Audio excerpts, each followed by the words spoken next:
Developing your emotional maturity is your secret weapon in parenting. Emotional maturity is defined as your ability to understand, manage, and then express your emotions in a healthy, constructive way. It involves self awareness, empathy, widening your frustration tolerance, and utilizing effective communication tools. Why you should listen is because it deeply impacts your parenting and your ability to be an effective parent. Effective meaning having the desired outcome.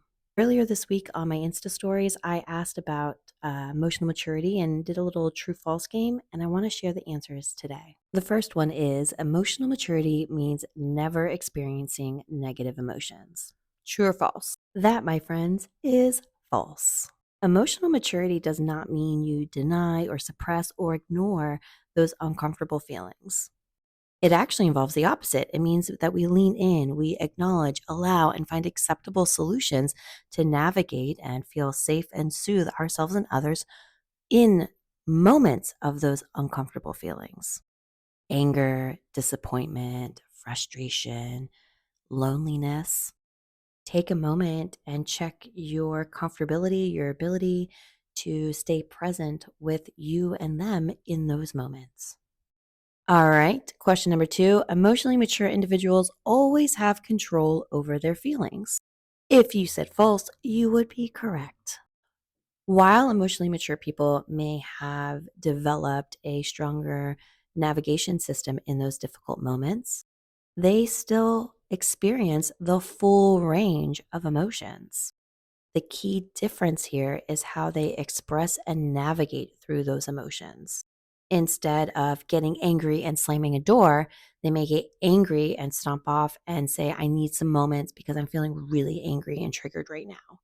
Instead of taking it out on their kids and their toys being left everywhere, they're going to say, ooh, I really need to figure this out because it is bothering me. I once was even told that inside the classroom, they asked me if I ever felt angry because they never saw me feel anger. And I said, oh my gosh, I feel anger every day, all the time. I just have a different way to navigate through it so that I feel safe in it and others feel safe around me while I'm feeling it.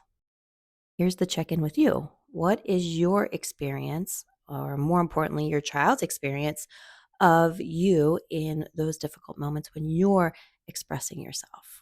All right, question number three is a big one. Emotional maturity comes naturally with age. If you said false, you would be correct.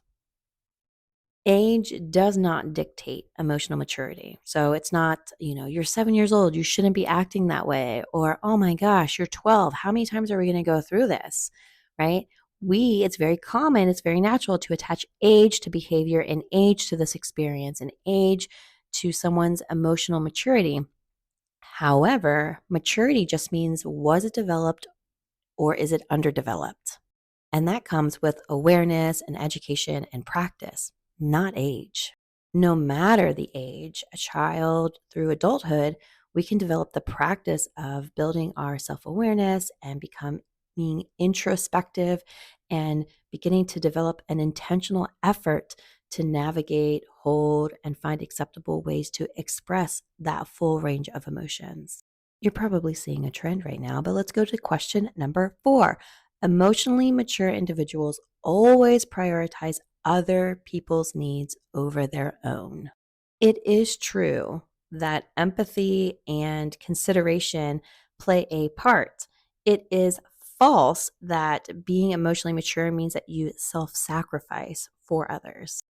Being emotionally mature actually means that we're developing our empathy skills, our discernment skills, and our ability to set, hold, and reaffirm healthy boundaries in effective ways with ourselves and with others. If you've ever flown on a plane, you have heard put your air mask on first before assisting others. And that's because if you pass out, you now have created two people that need assistance. And the same with experiencing difficult emotions. We've got to put our air mask on first, regulate ourselves before we can share that with another, or else there's now two people who are dysregulated needing assistance. I have a podcast episode titled Someone on Fire Cannot Put Out Someone Else's Fire. And it talks about this concept in and through the lens of parenting. I've actually been on a plane when this happened, almost exactly 4 years ago, flying into Denver. The pressure dropped, the air mass dropped. Um, the plane went silent as we all put on our own air masks first. This leads us to our final quiz question. Emotional maturity eliminates conflict in relationships. Once again, it is false. Conflict is a natural part of any and all relationships. Emotionally mature people do not label conflicts as threats, but instead opportunities for repair, for understanding, for relationship building. When you are emotionally mature, the goal is about finding an acceptable solution to problem solve together, getting on the same team. The amount of conflicts may lessen because there may be recurring conflicts that happen on the hour, on the regular, on the daily, that you build a solution for and then they become lesser, but it doesn't necessarily eliminate them altogether. So, in conclusion, I want to ask you, what is your experience like with your emotional maturity? What is your experience like with the emotional maturity of the people in your home and the people in your community?